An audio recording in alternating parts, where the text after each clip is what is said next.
días. Buenos días. Estaban como dormidos. Bueno, vamos a empezar este estudio bíblico, amados hermanos. Vamos a hacer una pequeña oración a nuestro Dios. Juanito Robert, si me puede hacer una oración, ¿verdad? Vámonos de pie. Hacemos esta oración. Oremos. Padre Santo que estás en el cielo, en el nombre maravilloso y poderoso de nuestro Señor y Salvador Jesucristo, venimos ante ti, mi Dios, primeramente dándote la gracia, mi Dios, por lo bondadoso que es para ayudarnos a seguirnos congregando en este momento, mi Dios. Pedimos la bendición especial para nuestro hermano que va a impartir el estudio de esta mañana y también para cada uno de los que vamos a estar oyendo, que esa palabra quede implantada en nuestra mente y en nuestro corazón para que germine y así demos fruto. Gracias, Señor, porque nos permite estar aquí y es una dicha. Nos sentimos felices de escuchar que tú estás con nosotros a cada momento, queriéndonos enseñar y a poder dirigir nuestra vida. Que tu luz siempre nos brille en cada momento, por Cristo Jesús. Amén. Amén. ¿Pueden tomar asiento?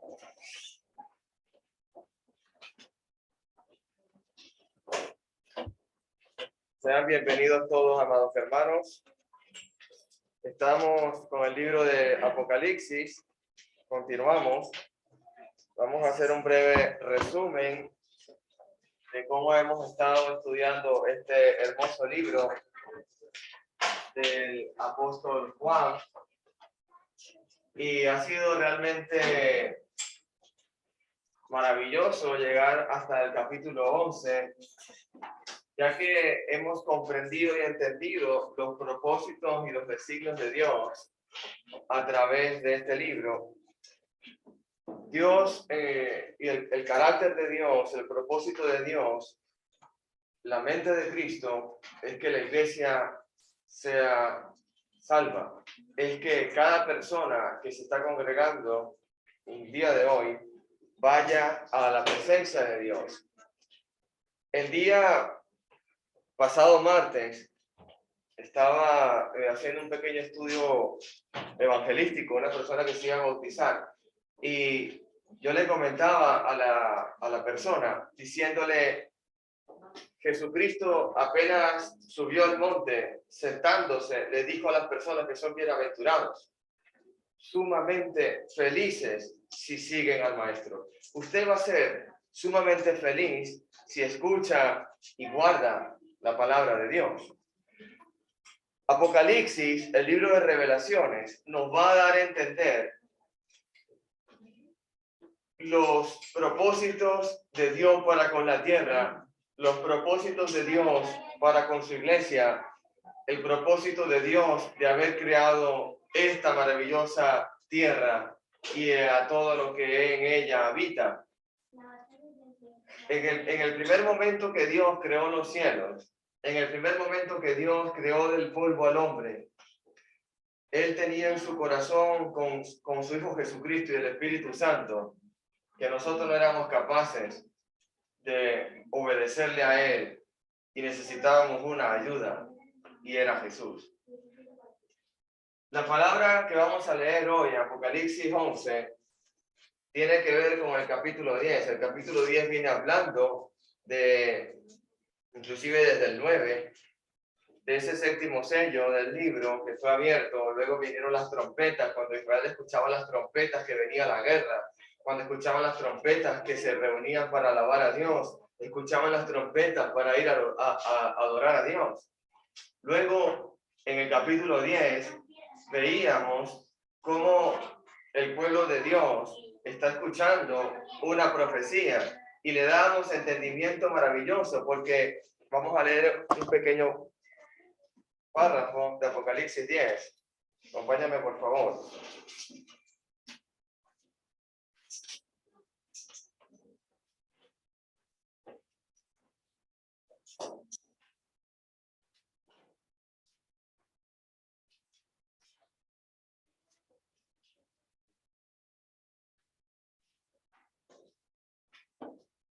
Dice el versículo 9, Apocalipsis 10. Así que me acerqué al ángel y le dije que me diera el pequeño rollo, y él me dijo, sí, tómalo y cómelo. Será dulce como la miel en tu boca, pero se volverá amargo en tu estómago. Entonces tomé el pequeño rollo de la mano del ángel y me lo comí, y fue dulce en mi boca, pero cuando lo tragué se volvió amargo en mi estómago. Entonces me fue dicho, tienes que volver a profetizar sobre muchos pueblos, naciones, lenguas y reyes.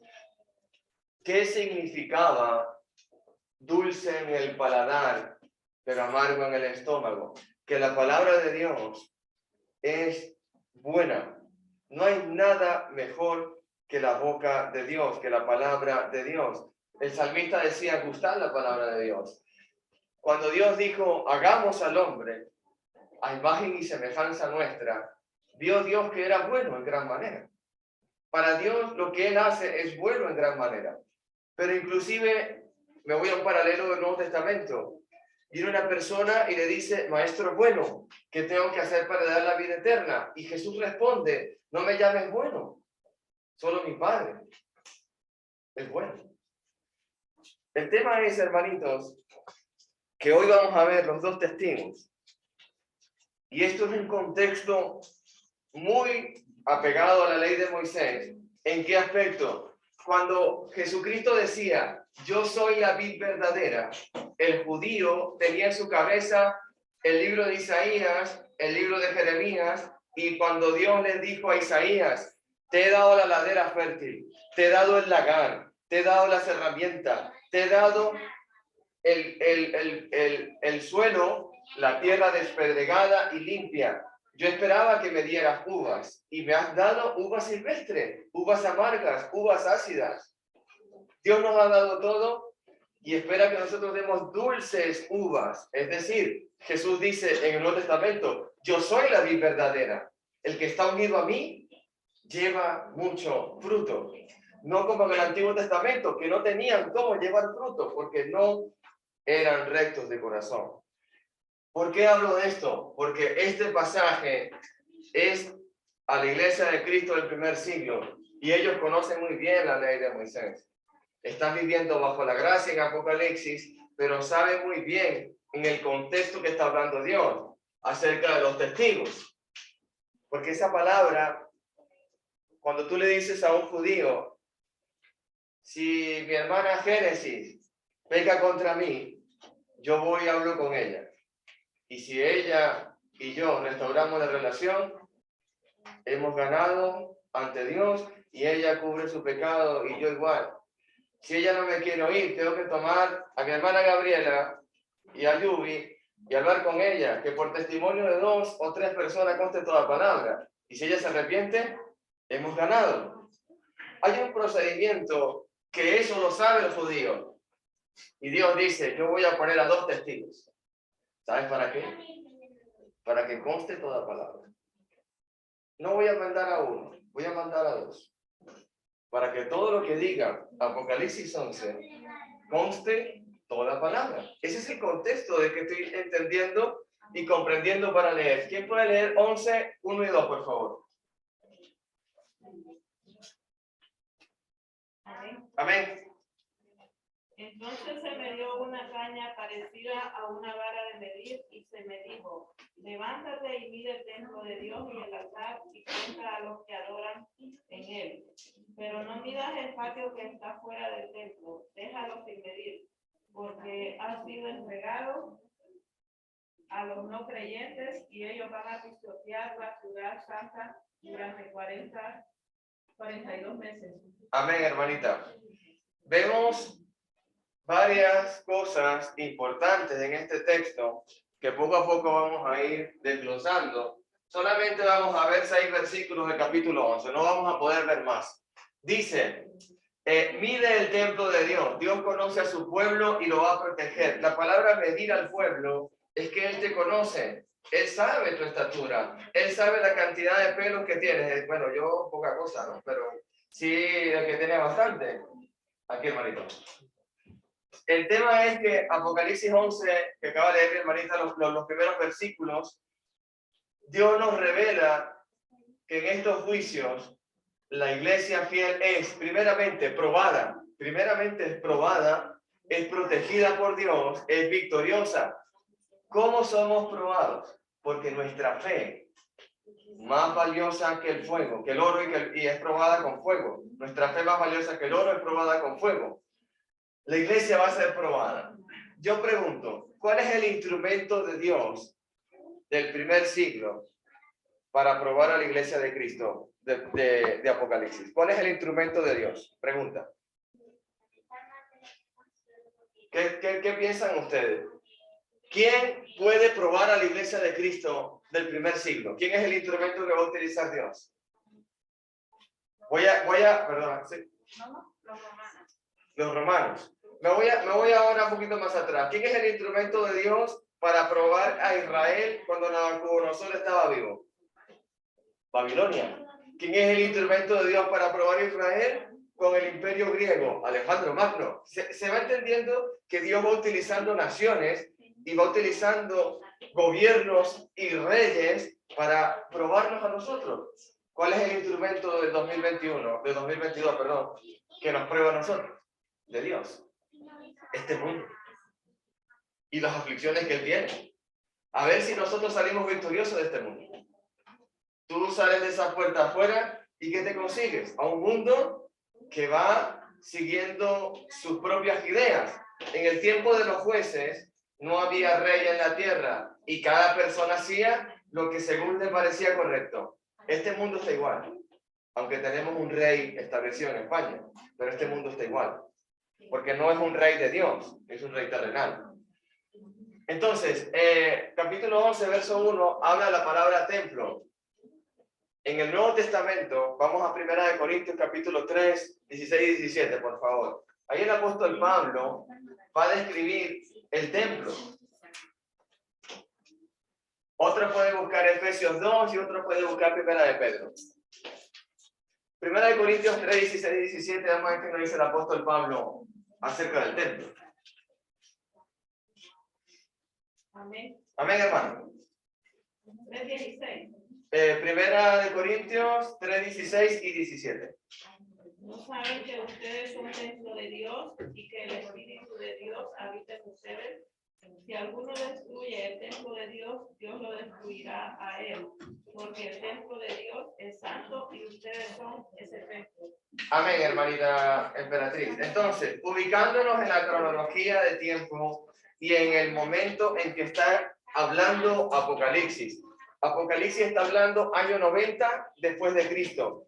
Otra cosa, está escrito a través del apóstol Juan para la iglesia de las que están en Asia, que son las 7 iglesias. Inclusive sirve como ejemplo para nosotros porque hay profecía para nosotros.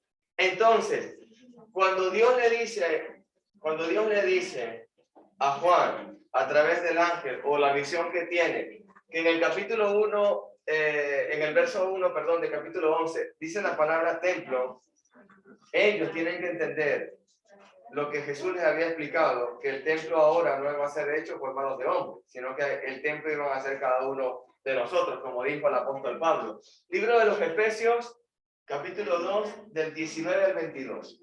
Por favor. Leo. Sí. Así que ya no sois extranjeros ni Advenedizos, sino conciudadanos de los santos y miembros de la familia de Dios, edificados sobre el fundamento de los apóstoles y profetas, siendo la principal piedra del ángulo Jesucristo mismo, en quien todo el edificio bien ajustado va creciendo para ser un santuario sagrado en el Señor, en quien también vosotros sois juntamente edificados para morada de Dios en el Espíritu. Amén. Dice Efesios que nosotros somos guiados, somos instruidos sobre un fundamento apostólico.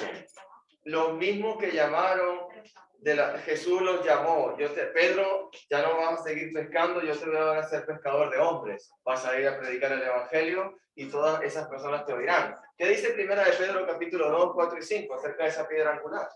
Amén. Sí. Acercándonos a él, piedra viva, desechada ciertamente por los hombres, mas para Dios escogida y preciosa. Vosotros también, como piedra viva, sed edificados como casa espiritual y sacerdocio santo para ofrecer sacrificios espirituales aceptables a Dios por medio de Jesucristo. Amén, mi hermana Vanessa. Hemos visto citas importantes, tanto de la boca de Pedro como del apóstol Pablo, inspirado por el Espíritu Santo, diciendo que ese templo, año 90, diciendo que el templo del primer siglo ya no era el templo que habían destruido. Oh, una cosa importantísima, hermanito. Jesús se va, año 30-33, se va, asciende a los cielos, ya hizo el sacrificio perfecto. La iglesia del año 33 en adelante, 33 o 30, llámese la fecha aproximada, ¿vale? Cuando llegó el año 70, ocurrió algo muy importante. Jesucristo, antes de llegar al madero al Gólgota, se voltea y le dice: no lloren por mí, hijas de Jerusalén, lloren por ustedes mismas, porque vendrá el día que verán a Jerusalén rodeada de a caballos y de guerra. Ese día pasó, en el año 70. En el año 70, el templo se destruye, hermanos. No hay templo. Hay ruinas de un templo. Entonces, no podemos afirmar nosotros, voy a leer ahora, no podemos afirmar que el templo es físico. Por esa razón, año 90, año 70 el templo es destruido y está escribiendo Juan en el año 90. Esta referencia no prueba que es un templo físico todavía, estaba en pie en Jerusalén. En aquel tiempo fue destruido en el año 70, lo que estoy conversando, después de Jesucristo por los romanos. Esto es cierto de la misma manera que la referencia a la ciudad de Babilonia. ¿Te acuerdas cómo destruyó Babilonia a Israel? ¿Cómo persiguió Babilonia a Israel? Terrible. Es un símbolo importante que estamos viendo de la perseguidora del pueblo de Dios. No significa que ella todavía estaba en pie. Palabra templo, importante, si queremos profundizar aún más, que significa naos en el griego, se refiere al santuario, no a los edificios. Hieron es en el griego como edificio, pero el naos ya se refiere a un lugar de adoración, a un santuario. La parte cuando dice medir es separar lo puro de lo inmundo. Hay un juicio y una destrucción. Entonces, yo pregunto, ¿de qué manera Dios está midiendo este mundo? ¿De qué manera Dios lo mide? ¿De qué manera el hombre está midiendo? Háblase de medir, voy a definir medir. Medir significa, en este contexto, establecer lo que es bueno y establecer lo que es malo. ¿Cómo Dios establece eso y cómo el hombre lo establece? Mira Romanos 10 conmigo, por favor. Vete al libro de Romanos, capítulo 10.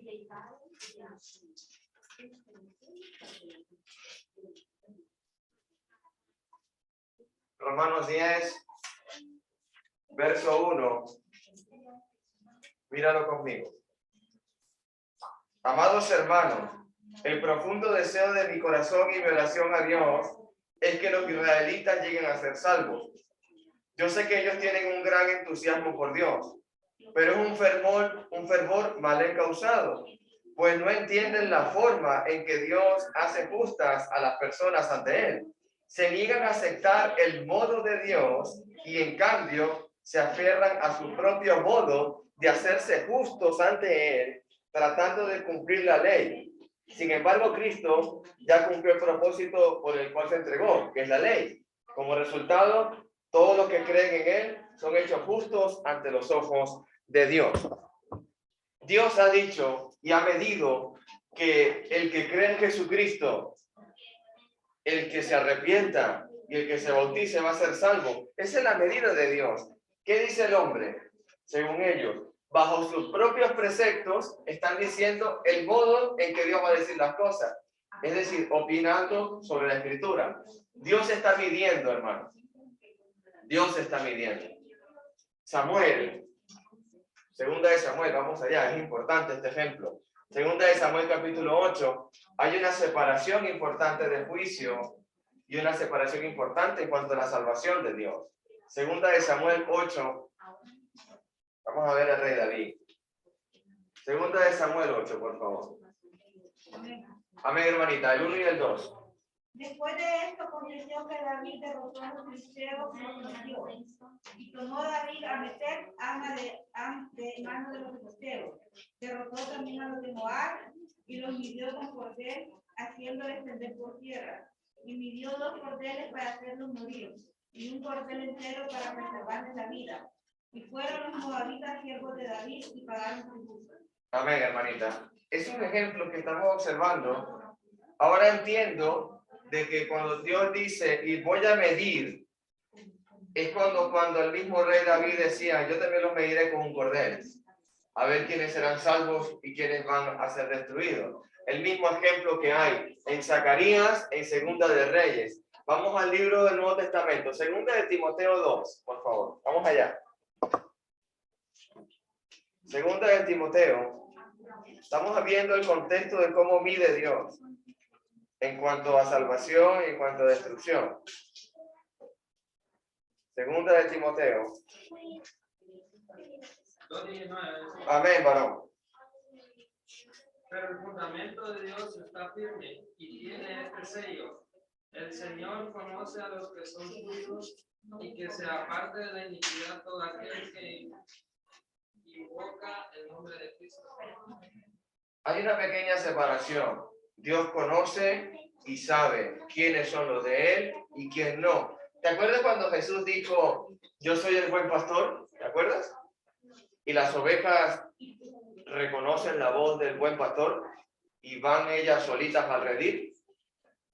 Dios conoce, hermano, nosotros. Nos conoce a cada uno de nosotros.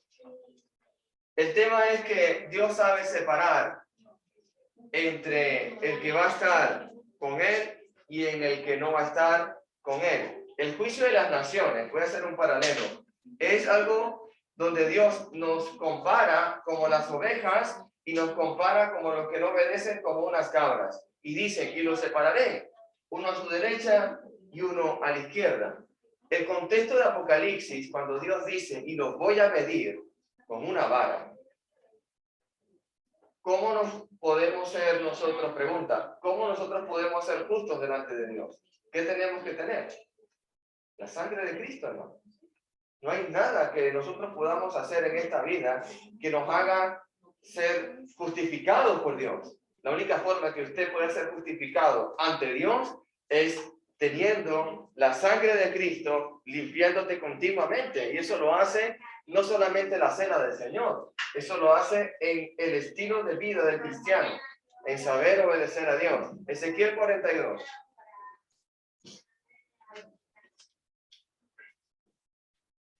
Verso 20. Amén. Amén, varón. Lo midió por los 4 lados y estaba rodeado de un muro de 1500 metros de largo por 1500 metros de ancho, el cual dejaba al santuario apartado del lugar profano. Increíble, hermanito. Yo quiero que ahora reflexionemos un poco en lo que acaba de leer mi hermano Lester. Había un muro de separación, hermano. Hay un muro que dividía el lugar santo de lo profano. Y Dios está diciendo que nos va a medir. Y Él sabe quién es santo y quién es profano. Pero ¿recuerdas qué ocurrió cuando Jesús murió en la cruz? Ya no existía lugar santo ni lugar santísimo. El velo del templo, ¿qué le pasó? Se rasgó, ¿te acuerdas? De arriba abajo. Y se pudo, imagínate lo que estaban dentro del templo antes de ser destruido el templo, justo con la muerte de Cristo. Yo me imagino al pueblo que estaba allí y se rompe el velo. ¿Y qué observaron dentro del lugar santísimo? ¿Qué estaba allá dentro? El arca de Dios, hermano.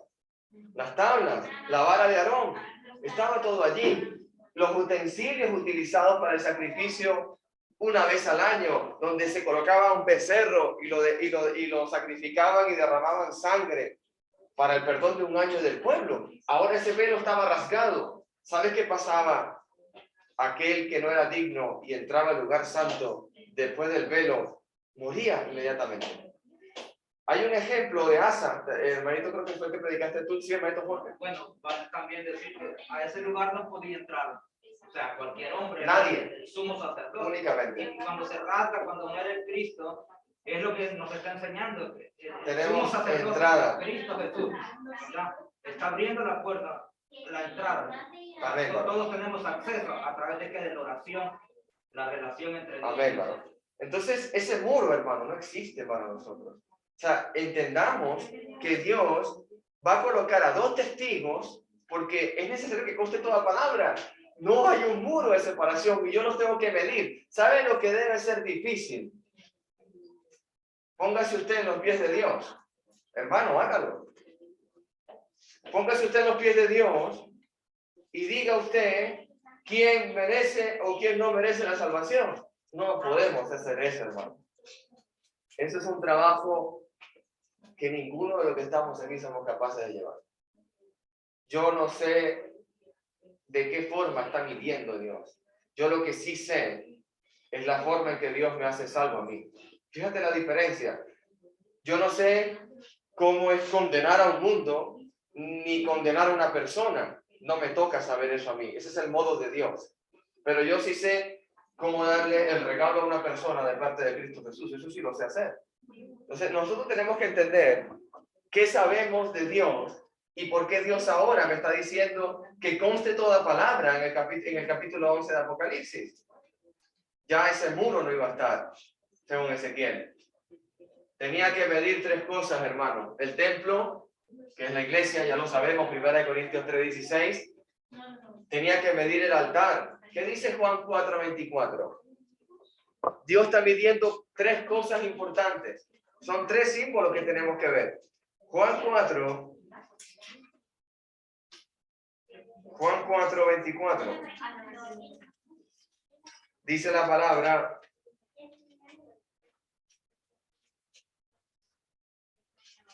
pues Dios es espíritu, por eso todos los que lo adoran deben hacerlo en espíritu y en verdad. ¿Cómo dice Reina Valera, hermanito?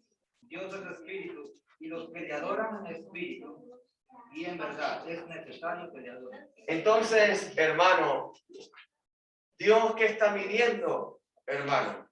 Cuando dice mido el altar, está viendo no tan solo tu relación con Dios, está viendo en qué forma tú estás adorando a Dios. Imagínate cuando el apóstol Pablo, inspirado por el Espíritu Santo, cuando ustedes vengan a participar de la cena del Señor, no es para que coman y se emborrachen y se llenen de comida, es que piensen en el sacrificio de Cristo.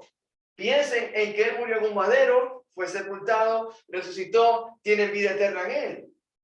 Ese es el contexto que tienes que pensar cuando vienes a la cena del Señor. En la cena del Señor tiene que estar tu mente los clavos del maestro, la corona, los látigos, tiene que estar el sacrificio que Dios hizo, el Getsemaní. Padre, pasa de mí esta copa. En tu mente tiene que haber muchas cosas de Cristo, no otra cosa. Por eso es que dice verdaderos adoradores. Un verdadero adorador en la cena del Señor prepara su corazón, no minutos antes, prepara su corazón antes. Un verdadero adorador ha preparado su ofrenda para llegar a este lugar. Un verdadero adorador desde muy temprano le está pidiendo a Dios que le traiga con bien a la congregación. Los verdaderos adoradores se preocupan por predicar el evangelio. El verdadero adorador está pendiente de que todos hoy estén en esta congregación. Que si alguien faltó, es llamarle, es escribirle. El verdadero adorador, cuando ve a su hermano que está gozándose, te gozas con él. El verdadero adorador, cuando ves a tu hermano que está sufriendo, te sufres con él. Un verdadero adorador está pendiente de su familia, aunque esté a 13,000 kilómetros de distancia, como la tengo yo, por ejemplo. El verdadero adorador, Dios está buscando personas así, que se duelan de corazón por todos, que tengan misericordia por todos, que te mueva a ti a pensar de que cuando está Ucrania en guerra, ahí hay hermanos de la iglesia, hermano. Ahí hay personas que estaban adorando a Dios. Y Dios les dije, yo les digo algo, yo tengo a 2 testigos, ponte toda palabra. Ustedes están protegidos porque son mi iglesia. ¿Será que el ucraniano cristiano ha entendido que en medio de las bombas de Putin, él tiene la protección divina de Dios? Voy a hacer un paralelo. El cristiano del primer siglo tiene en cuenta de los gladiadores que lo están esperando en el Coliseo de Roma a punto de ser degollados y estrangulados, o los leones hambrientos, no sé la palabra como se dice cuando tienes un animal que no le das mucho tiempo comida. Un león hambriento es preparado únicamente para embullirte a ti. Ese es el tema de la iglesia primitiva, que ellos estaban protegidos por Dios, aunque fueran a morir. ¿Qué protección me está hablando Dios? ¿La protección física? Pregunta. ¿O una protección espiritual? Netamente espiritual, porque el templo de Dios no es hecho por manos de hombres. Ahí no habita Dios. Dios habita en nosotros. Va a medir eso. ¿Qué va a medir? Los adoradores, los cristianos, ellos son sacerdotes en el verdadero templo de Dios, como dice Pedro, como dice el apóstol Juan, como lo dice Mateo. Sabemos que somos sacerdotes de Dios. Lo sabemos, hermano. Lo hemos estudiado. ¿Sabes algo que me llama la atención? Que Dios no va a medir el patio. Dios no va a medir el mundo. No va a hacerlo. ¿Por qué Dios no mide el mundo? Lo dijo el apóstol Pedro. El justo con dificultad se va a salvar. Pero el impío y el pecador no quedará lugar para él. Dios no necesita medir allá afuera, porque todo está perdido. De esa puerta afuera, todo está perdido. Cuando tú estás de esa puerta adentro, te están midiendo. Están viendo tu corazón. Están observando tu adoración. Están viendo que has dejado el mundo en pos de Cristo. Has dejado lo que te ofrece Madrid por venir a adorar a Dios. No por mí, ni por Roberto, ni por ningún líder de esta congregación. Has venido aquí es por Jesucristo. Nos enamoramos del Maestro por lo que hizo. Son los gentiles incrédulos y desobedientes que han recibido de Dios el permiso, han sido entregados de dominar allí, o sea, el mundo. Pueden que sean ellos mismos los romanos, en este caso. Los gentiles persiguen a la santa ciudad, a la iglesia. Apocalipsis 29, vamos a leer. Apocalipsis 29. Veo el tiempo, 11:15, me queda.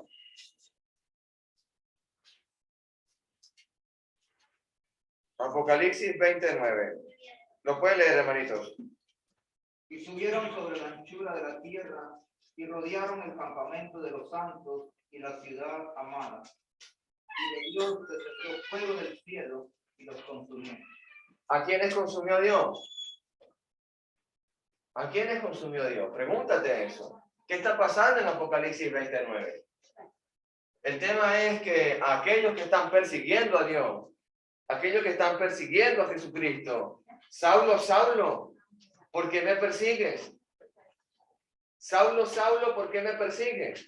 ¿Te acuerdas? ¿Por qué me persigues? Pero yo no te persigo a ti, yo estoy buscando a unas personas que se fueron a Damasco, no te persigo a ti. No, tú eres que estás persiguiendo a mí, porque si persigues a uno de mis hermanos, me estás persiguiendo a mí. Me persigues a mí, Pablo. Apocalipsis 21:2, ¿qué dice? Y vi la ciudad santa, ¿qué dice? La nueva Jerusalén, es la nueva Jerusalén. Bienvenidos. Lester, si me ayudan por favor allí con las sillas.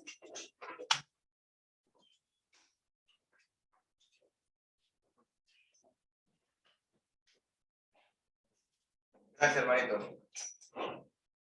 Estamos estudiando Apocalipsis. Apocalipsis 21:2 dice la palabra. Y vi la santa ciudad, la nueva Jerusalén, que descendía del cielo desde la presencia de Dios como una novia hermosamente vestida. Pero mira el contraste de Apocalipsis 29. Velo conmigo. Y los vi cuando subían por la anchura de la tierra y rodeaban el pueblo de Dios y a la ciudad amada. Pero cayó fuego del cielo sobre el ejército que atacaba y los consumió.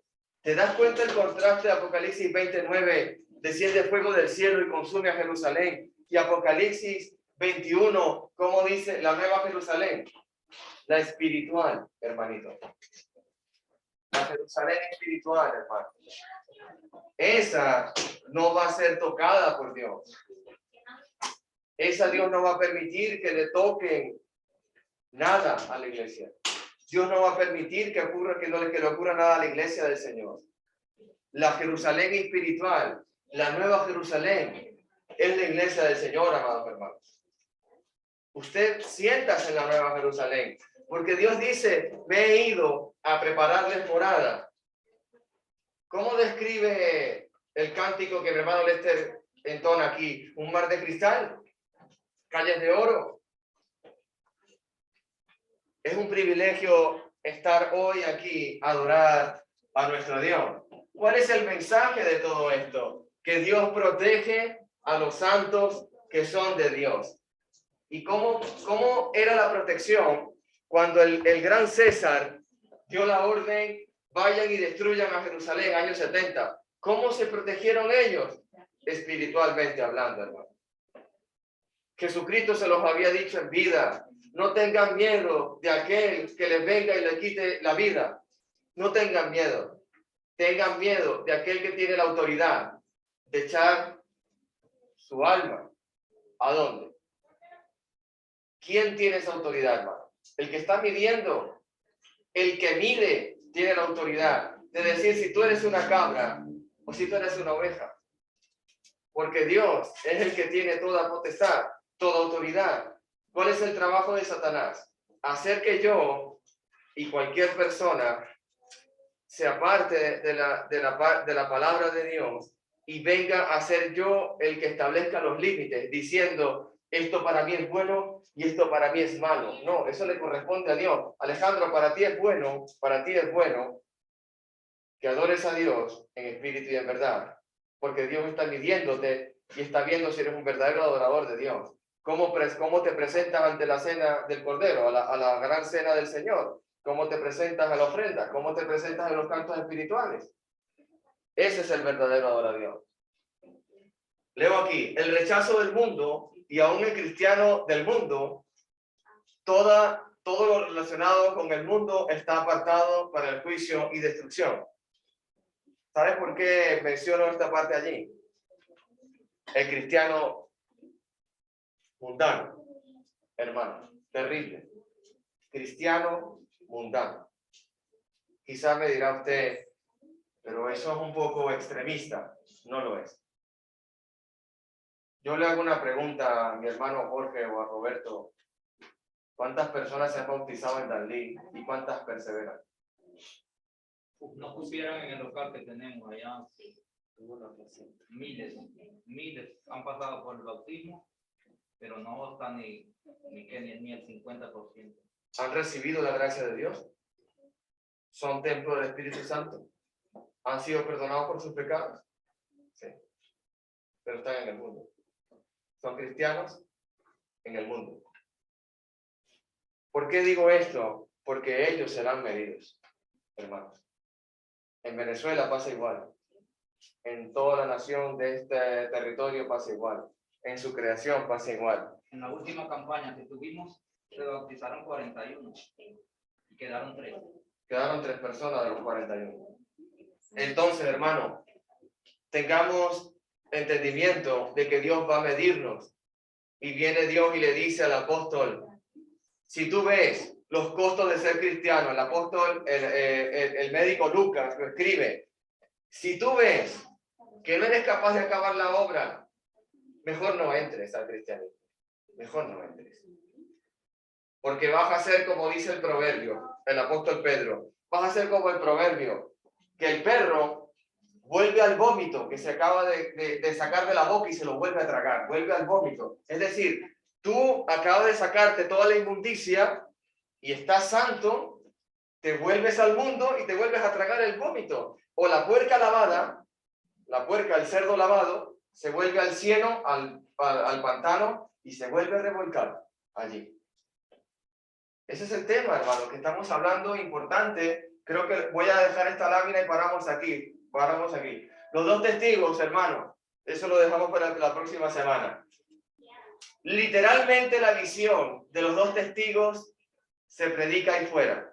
Y hacen bien en predicar literalmente, porque es lo que tiene uno como hombre o mujer de Dios, conocer la palabra y decir literalmente el Apocalipsis está hablando esto. ¿Qué es lo que dice? Que van a haber un periodo de tiempo, 42 meses, 3 años y medio, que el mismo Daniel también habla de periodos de tiempo.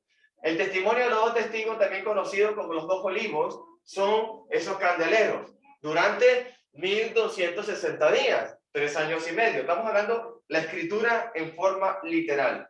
Durante este tiempo son protegidos por el fuego que sale de la boca del que está hablando.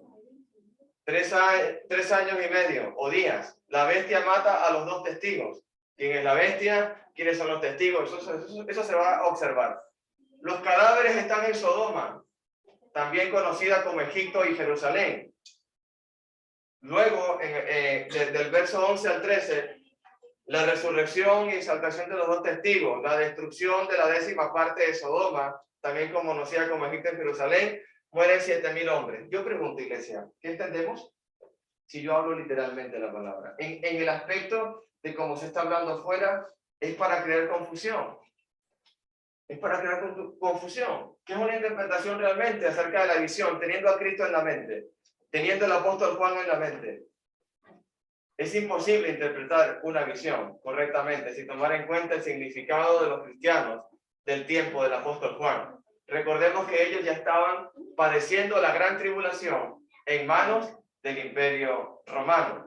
La importancia de los 2 testigos. ¿Sabes qué decía Deuteronomio capítulo 17? Cuando vayas a asesinar a una persona, no vayas solo. Léelo, por favor. Deuteronomio 17, verso 6. Vamos a leerlo. Deuteronomio 17, verso 6.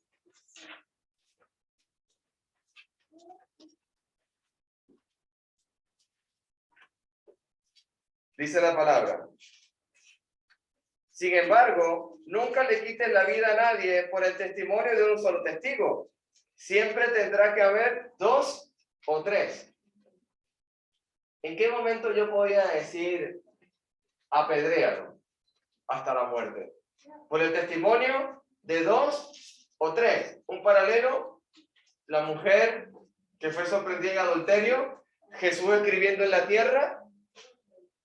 Maestro, la hemos sorprendido en adulterio a esta mujer. Debemos apedrearla, porque habían 2 o 3 que habían visto eso. Sabemos que Dios no respondió de esa forma. Sobre eso es otro estudio. Números 35-30, por favor. Números 35-30.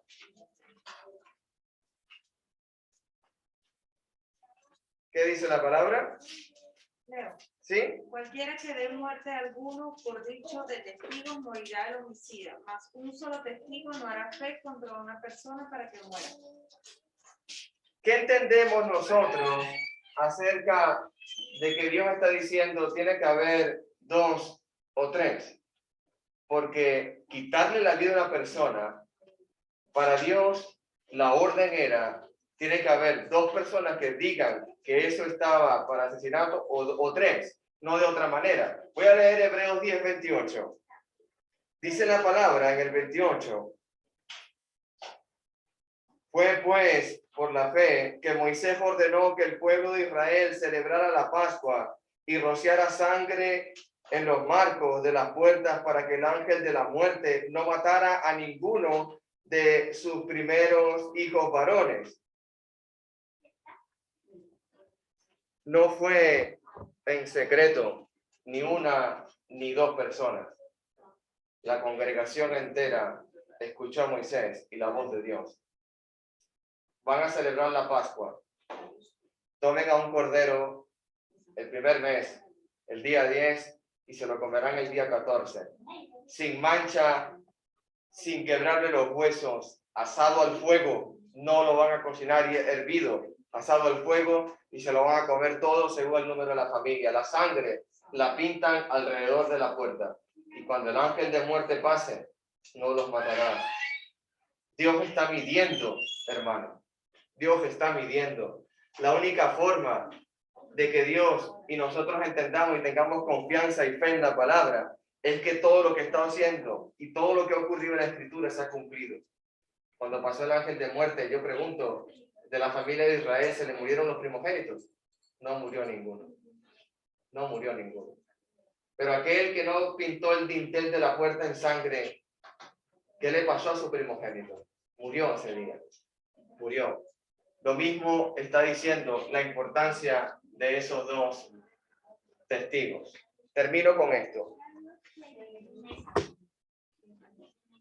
No solamente en la Biblia, Nuevo Testamento, tenemos a dos testigos. Tenemos a 12 apóstoles inspirados por Dios, dedicados a la obra de la iglesia. Tenemos a diáconos establecidos, tenemos congregaciones establecidas, tenemos la organización de la iglesia, como dice Efesios capítulo 4. Y hasta el día de hoy se sigue predicando la palabra. La iglesia de Cristo, la iglesia del Señor, bajo el fundamento apostólico, con el lineamiento de Dios, no con el lineamiento nuestro. Y sabiendo que nos corresponde a nosotros nuestra parte, predicar el evangelio y seguir la vida cristiana. No nos corresponde a nosotros condenar. No nos corresponde a nosotros verle la paja al hermano, porque tenemos una viga quizás nosotros. ¿Dudas, hermanos, preguntas? Dios les bendiga. Vamos a parar aquí.